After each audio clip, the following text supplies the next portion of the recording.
আজকে কাজ ছুটি করে আমরা চলে গেছিলাম রবীন্দ্র সরোবর লেকে একটু ঘোরাঘুরি আর বদমাশি করতে। আমার এখানটা পা ঝুলিয়ে বসতে খুব ইচ্ছা হচ্ছিল, কিন্তু ভয়ের জন্য বসতে পারছিলাম না।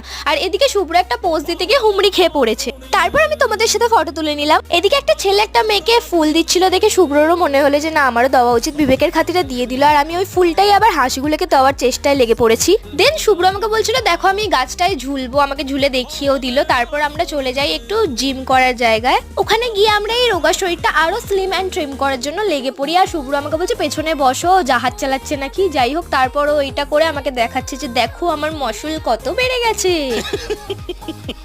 আমি নিজেকে একটা চ্যালেঞ্জ দিলাম আর দিয়ে বললাম ব্যালেন্স করতে হবে। ওই ব্যালেন্সের চক্করে মুখ থুবড়ে পড়ছিলাম।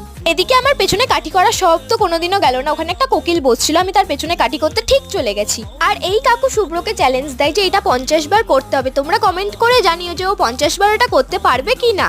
ভিডিওটা কেমন লাগলো জানিও। বাই।